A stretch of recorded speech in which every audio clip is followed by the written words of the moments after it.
"Sir, I need you to step back," the guard said, his tone firm but impersonal. Walter stood there, holding a faded photograph in his calloused hands.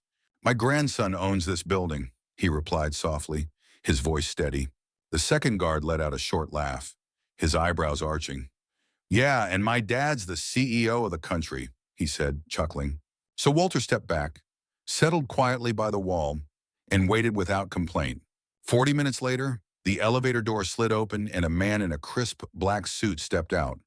What he did next hushed the entire lobby and reminded everyone what it truly means to respect and honor.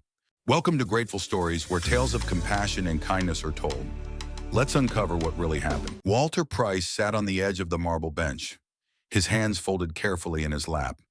He was nearly 80, though the weight of his years showed more in the quiet patience of his eyes than in the lines of his face.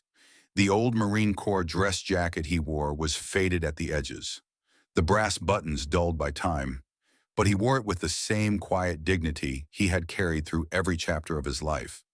Walter had lived alone for years in a small house at the edge of the city, a life of early mornings and long walks in the quiet, a life he'd chosen when the world outside grew too fast, too loud. He had raised his grandson, Jason, in that house after Jason's parents died, long nights of telling stories by the fireside, teaching the boy how to hold a hammer and how to stand tall. But time had a way of pulling people in different directions. Jason had grown up, moved on, chasing dreams in the city's bright towers. At first, he'd visit often, driving out to the edge of town to share coffee and laughter. But as the years passed, the visits grew fewer, the calls shorter. The demands of a rising career left little room for quiet conversations in a small kitchen.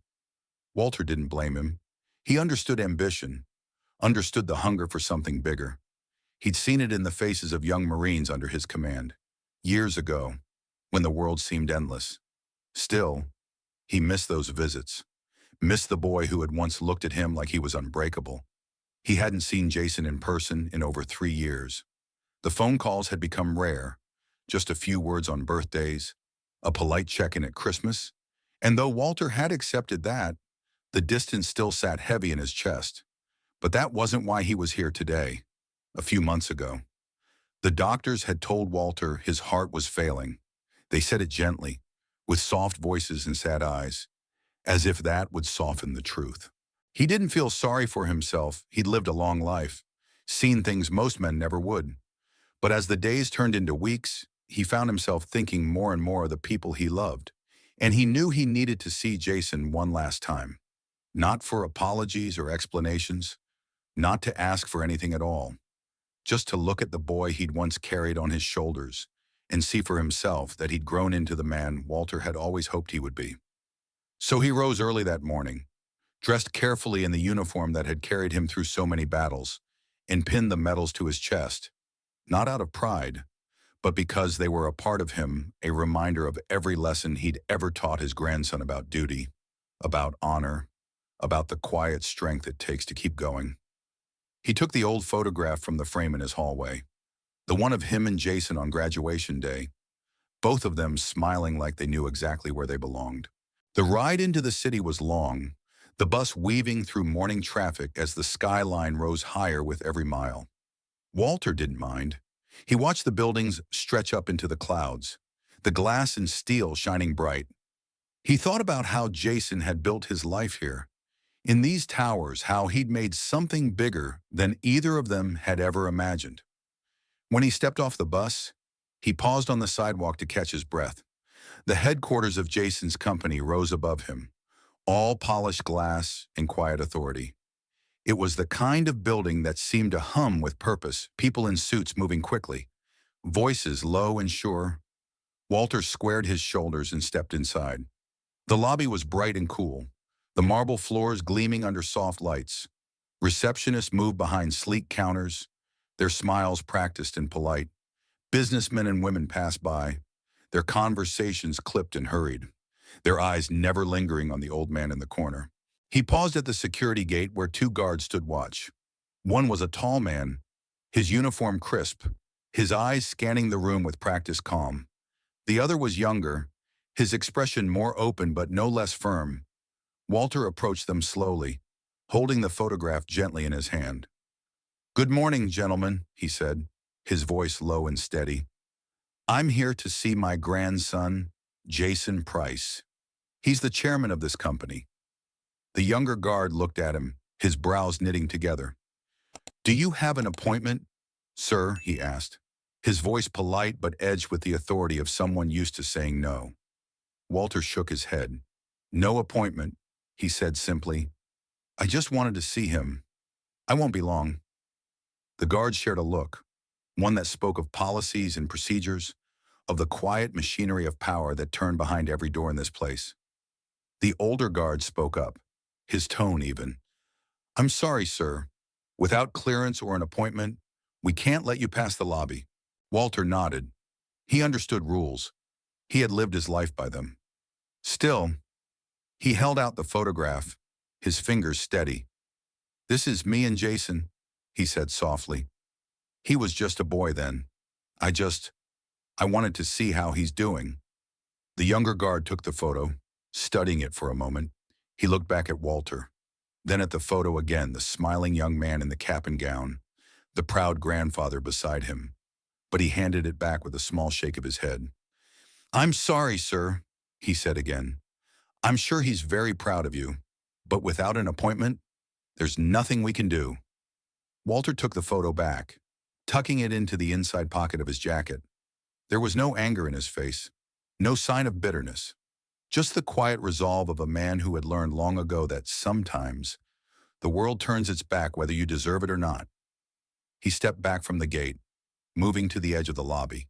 There was a bench there, near the tall windows that looked out over the city. He settled onto it, his back straight, his hands resting on his knees. The guards watched him for a moment longer, then turned away, their attention returning to the endless rhythm of arrivals and departures. Walter didn't seem to mind. He looked out the window at the people passing by, the lives moving so fast around him. He thought of the small house he'd left behind that morning, the garden he tended with careful hands, the memories tucked into every quiet corner. He thought of the boy who used to chase fireflies in the summer dusk, who had looked up at him with wide eyes and asked him how to be brave. And he thought of the way distance can grow, like a slow, quiet river, between two people not out of anger, but out of time. Walter Price had lived a life of service, of sacrifice and honor. He had learned how to wait, how to stand still when the world rushed by. And he would wait here, too, as long as it took, because some things are worth waiting for. And for Walter Price, the chance to see his grandson one last time was worth everything. ChatGPT said Walter sat still against the cold marble wall, his back to the world rushing past. His hands clutched the photograph as if it were an anchor in the rising tide of people. Every few minutes, he would glance up at the elevators, watching the doors open and close, a silent rhythm that never stopped. The two security guards watched him out of the corners of their eyes. One of them leaned closer to the other, voice low. "Crazy old man," he muttered. "Thinks he can just walk in here and see the boss." Walter heard them but said nothing. He had lived through worse than whispers. He simply sat, breathing slow and steady, letting their words pass over him like water over stone. The lobby around him was alive with motion. Men and women in sharp suits strode across the polished floor, voices clipped and urgent. Their shoes clicked out a steady beat, a metronome of ambition and purpose. No one looked at him. No one noticed the old man in the corner. To them, he was just another shadow in the bright, humming world of glass and steel. Walter looked down at the photograph again. Jason. On the day of his graduation, his cap slightly askew, a shy grin on his face, Walter's own arm around his shoulder, the pride in his eyes plain for anyone to see. He remembered that day as if it were yesterday, how Jason had held the diploma in his hands, looking up at Walter with that bright, hopeful light in his eyes. How he had whispered, "I'll make you proud, Grandpa." And Walter had believed him with all his heart. He remembered the years that followed the long nights when he sat by the phone, waiting for the boy to call. He remembered the envelopes he'd mailed quietly, small checks to help with rent, with textbooks, With the thousand small burdens of youth, he had never asked for thanks. He only wanted to help, the way he always had. Those memories were soft as breath in his mind. But today they weighed heavy on his chest, because time had passed, and life had swept Jason away into this world of endless motion. And Walter, he had been content to watch from a distance, until the doctors told him his heart was growing too weak to wait any longer. So he sat there, the photograph warm in his hand, the memory of that promise still echoing in his mind.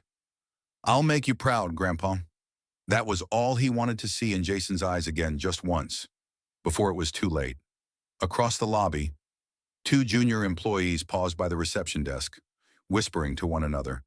"Have you ever actually seen Jason Price?" one asked, eyes wide. "I heard he practically lives up there on the top floor. Guy never takes a break. He's a genius," the other said, with the kind of awe reserved for stories of self-made kings. "Started this place from nothing. Now he's running half the city." Walter listened without meaning to. Their words drifted through the air, painting a picture of the man his grandson had become. A driven, relentless figure, a leader, a visionary. But to Walter, Jason was still the boy who had once fallen asleep in his lap, small hands clutching his shirt, the boy he had taught to stand up straight, to speak with kindness, to never forget where he came from. He shifted on the bench, his old bones stiff from the cold floor. The guards glanced at him again, still wary but no longer interested. To them, he was just another harmless relic, a curiosity, not a threat. Walter didn't mind. He had no intention of causing trouble. He was just waiting. He could see the elevators clearly from where he sat, the doors sliding open and closed, revealing glimpses of a world he no longer understood. Men and women in tailored suits, briefcases in hand, eyes on their phones and nowhere else. Jason's world. And still, he waited. He thought of the nights when Jason was young, the times he'd wake from a nightmare, and Walter would sit beside him until the dawn. He thought of the promises he'd made to himself back then, that he would always be there. No matter how far Jason wandered, today was just another part of that promise. A young woman at the reception desk noticed him finally, her brow creasing in curiosity. She walked over, her heels clicking softly on the marble. "Excuse me, sir," she said gently, her voice warm but uncertain. "Can I help you with something? You've been sitting here a while." Walter looked up at her, his blue eyes calm and clear. "No, thank you," he said. "I'm just waiting." She paused, studying him for a moment. Then she offered a small, sympathetic smile and walked away, the echo of her steps fading into the background hum. Walter turned his eyes back to the elevators, patient as ever. He didn't know how long he would wait, and it didn't matter. What mattered was the chance to see his grandson and to show him that some things endure, even when the world rushes on without you. He sat a little straighter, lifting his chin. The photograph rested in his hand, a quiet testament to everything that had come before. The guards glanced at him again but said nothing, and Walter, he just kept waiting. In the quiet moments between the opening and closing of the elevator doors, memories drifted through his mind like gentle waves. He remembered the way Jason used to run to him when he came home from deployments, tiny arms wrapping around his knees. He remembered the boy's laughter, bright and sharp like the crack of dawn over the ocean. He remembered teaching him to ride a bike, running alongside him down the dusty road until Jason found his balance. Those memories warmed him now, a quiet fire in his chest. They reminded him why he was here, why he would keep sitting in this lobby until someone came to tell him to leave, or until Jason finally appeared. He could hear snippets of conversation around him. A woman's voice, bright and practiced. "Mr. Price will be in meetings all afternoon." A man's voice, low and urgent. "We need a signature on these contracts by the end of the day." Jason Price, chairman, visionary. The world knew him as a man who built an empire from nothing. But to Walter, he would always be the boy who once asked him if he was brave enough to wear his old Marine medals in public. And so Walter sat, patient and unyielding. He had no illusions about what might happen. He knew Jason was busy. He knew he might sit here all day and never see his grandson's face. But he also knew this family was worth waiting for. And Walter Price had never walked away from something worth fighting for. He closed his eyes for a moment, letting the rhythm of the lobby wash over him, the rise and fall of voices, the distant chime of elevator doors, the muted thunder of a world moving too fast. He was an old man in a young man's world, but he was here, and he was ready to wait, because he believed with every breath in his tired lungs that one day, the boy in the photograph would walk through those doors, and in that moment, everything would be as it should be again, even if only for a little while. Walter shifted on the hard bench, adjusting the photograph on his knee. The minutes had stretched into an hour, the hour into something longer still. The hush of the lobby around him felt almost comforting, like the quiet before the dawn. He knew the world outside didn't wait for anyone, but Walter had never been one to flinch from waiting. He was a Marine, and Marines didn't back down. As he watched the elevators, a flicker of movement caught his eye. The doors slid open in smooth, silent motion, and out stepped a group of men and women dressed in tailored suits. Their voices were hushed, their steps precise, the air around them charged with the weight of decisions that shaped entire futures. At the center of that group stood a man in a crisp black suit, his posture confident, his eyes sharp. Jason Price, the name on every tongue in this building, the face that graced magazine covers and news feeds alike. Jason paused as he stepped into the lobby, his gaze sweeping the crowd with practiced calm. But then his eyes fell on the old man sitting quietly by the window. For a heartbeat, the world seemed to stop. Walter sat up a little straighter, the corners of his mouth lifting just slightly. The years had changed. Jason, the boyish smile, had grown into something more controlled, more guarded. But in that instant, Walter saw through the crisp suit and the polished shoes. He saw the boy he'd once carried on his shoulders, the child who had whispered, "I'll make you proud, Grandpa." And he saw the sudden flicker of recognition in Jason's eyes, a soft crack in the armor of a man who had learned to keep his heart hidden. The young man behind Jason was saying something, a report, a question, but Jason didn't seem to hear. His eyes stayed locked on Walter, the rest of the world falling away. The hush in the lobby deepened. For a moment, no one moved. The guards exchanged uneasy glances, unsure of what to do. The other employees shifted their weight, sensing that something had shifted in the air. Then Jason took a single step forward, and another. His movements were sure, but the set of his jaw betrayed the storm of emotions rising behind his calm. He stopped in front of Walter, the space between them crackling with memory. Slowly, deliberately, he took off his glasses and folded them into his pocket, his eyes bare and vulnerable now. Never wavered. Walter looked up at him, his own face calm and steady. He saw the man Jason had become, the weight he carried in his shoulders. And in that look, he offered something that didn't need words. Jason lowered his head.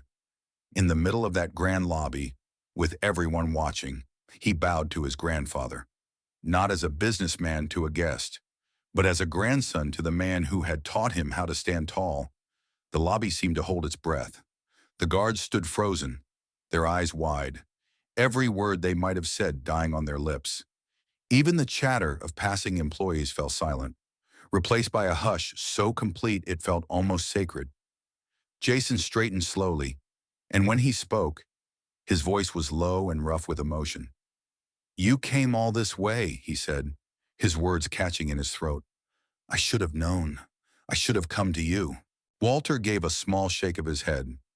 "No," he said quietly, the word as soft as a prayer. "I just wanted to see you.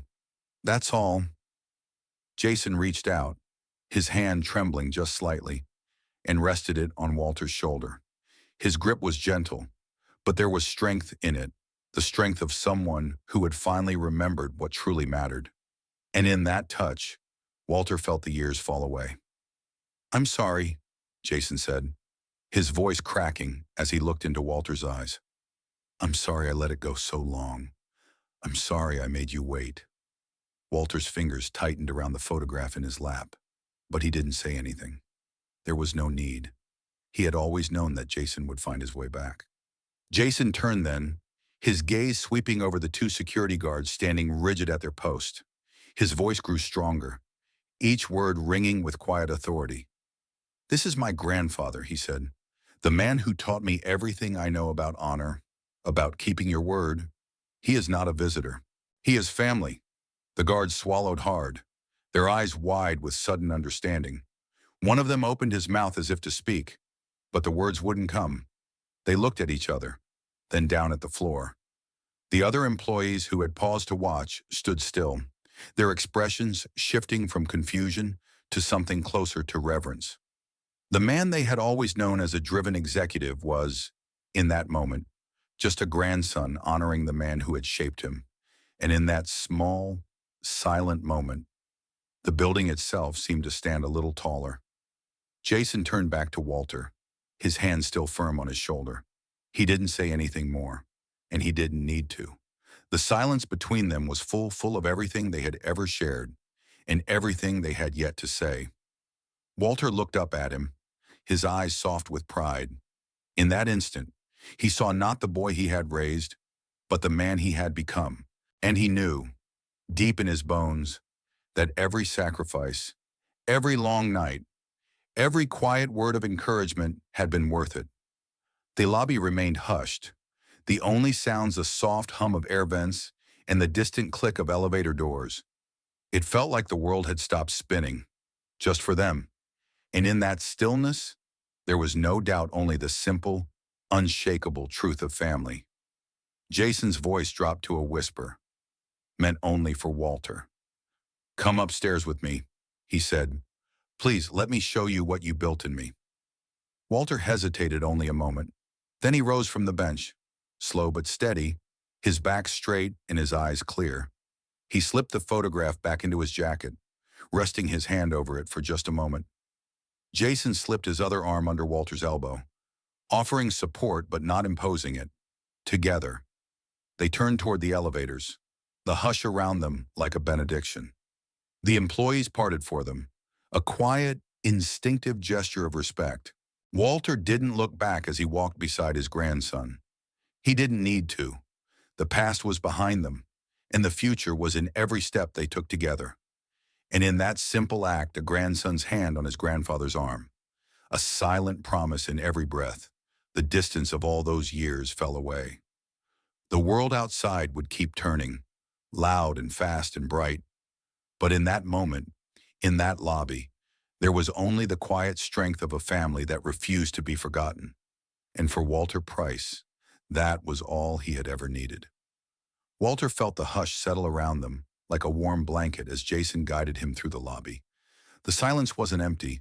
It was filled with quiet respect, a recognition of something too rare to name.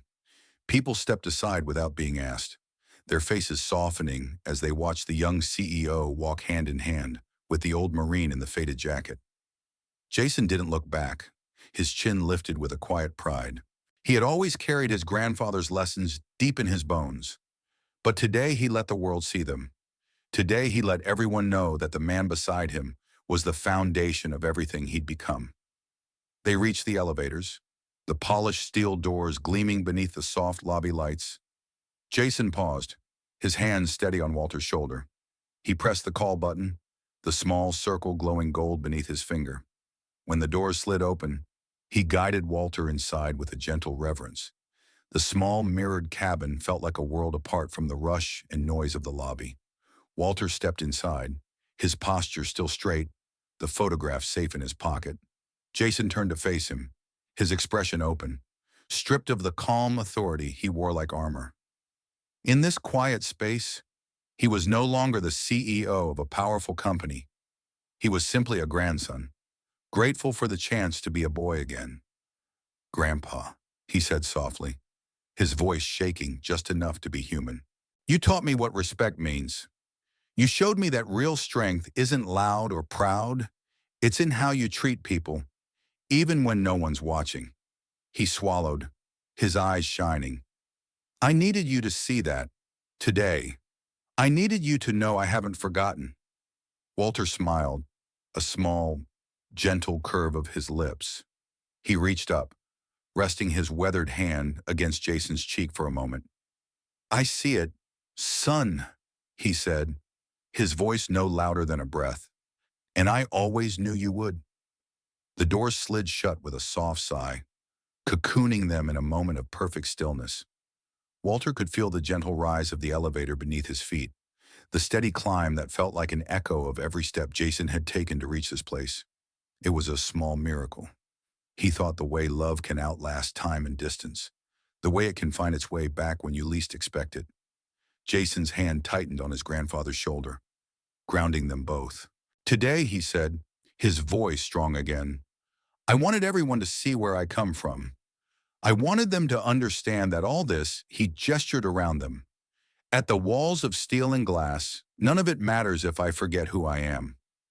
Walter's eyes softened, his heart swelling with a quiet pride. That's all I ever wanted for you, he said simply. To remember, to hold on to the things that matter, no matter how high you climb. The elevator slowed, a soft chime announcing their arrival at the top floor. Jason took a deep breath, turning to face the doors. And in that moment, Walter saw not the ambitious young man the world knew, but the boy who had once looked up at him with wide eyes, asking if he was brave. When the doors slid open, the hush of the lobby below was replaced by a bright, airy space, floor-to-ceiling windows that looked out over the city, sunlight spilling across sleek floors and clean lines. But Walter didn't see the view, or the polished conference tables. He saw only the pride in his grandson's eyes, the quiet assurance that he had done something right. Jason led him to a small seating area by the window, a place that felt far away from the boardrooms and busy minds. He helped Walter into a soft leather chair, his movements careful, almost reverent. Then he sat across from him, the weight of unspoken words filling the space between them. For a moment, they sat in silence. The city stretched out beyond the glass, 1,000 lives moving in quiet rhythm below. But here, in this sunlit room, it was just them. Grandpa, Jason said at last, his voice soft but sure. Everything I've done, everything I've built, it started with you. The things you taught me, the way you lived your life. I carry it all with me, even when I didn't come home, even when I let the distance grow. I never forgot. Walter reached into his jacket, pulling out the photograph one last time. He handed it to Jason, the paper worn and soft at the edges. I've carried this with me, he said, his voice steady despite the tremor in his hands, to remind me of who you are and who we are together. Jason took it carefully, his fingers tracing the edges of the image. He looked at his younger self, the boy in the cap and gown, standing beside the old Marine who had taught him how to stand on his own 2 feet, and he smiled a real, unguarded smile that chased away every shadow in his eyes. Thank you, he said simply, for everything, for always being the man I needed, even when I didn't realize it. Walter's smile deepened, the lines around his eyes crinkling with a quiet warmth. That's what family is. Jason, he said softly, not the easy days or the proud ones. It's the quiet promise that we'll stand by each other, no matter how far we drift. Outside the window, the city moved on, bustling and bright, the world turning just as it always had. But in that quiet office, time seemed to slow, each breath a gentle echo of the bond they shared. And in that stillness, Walter felt a kind of peace he hadn't known in years. He knew his days were growing shorter, the weight of time pressing a little heavier on his bones. But here, with his grandson's hand resting over his, he knew he had seen enough. He had seen the boy he'd raised become a man worth every quiet prayer, every long night spent wondering if he'd done enough. As the sun dipped lower in the sky, painting the room in warm gold, Walter let out a soft sigh. He closed his eyes for a moment, the gentle hum of the world beyond the glass fading into a lullaby. And in that small, perfect silence, he felt the truth settle deep in his heart, that some things love, respect, the promise of family are stronger than time. louder than any crowd, and brighter than the tallest tower. They are the quiet foundation beneath every grand ambition, the thread that binds the past to the future. When Jason spoke again, his voice was hushed but sure. "I won't let them forget, Grandpa," he said. "I won't let them forget where I come from or who I owe everything to." Walter opened his eyes and smiled. He didn't need to say a word, because in that moment beneath the hush of the city and the quiet strength of shared memory, he knew that his legacy was safe. As Jason rose to walk him back to the elevator, Walter stood a little taller, his back a little straighter. The world outside would keep moving, bright and restless as ever. But in that small, sunlit room, there was only the quiet triumph of two men, grandfather and grandson, who had found their way back to each other. And as the doors slid shut behind them, the city seemed to breathe a little easier, the hush of reverence lingering in the air like a promise kept. Because some things can't be bought or built or forced. Some things, like love, like gratitude, like the quiet dignity of an old Marine's patient heart, can only be earned. And Walter Price had always known how to earn it. One steady breath at a time, one small kindness at a time, one quiet act of faith in the man his grandson had become. In our darkest moments, kindness still finds a way, often in the quietest places. Not everyone who helps wants recognition. Some just need to know that today, someone isn't going hungry. And sometimes, that alone is enough to change a life. You may forget the story, but if no one retells it, history stays silent forever. Subscribe to Grateful Stories, where justice is honored, kindness is remembered, and no act of quiet heroism is ever lost.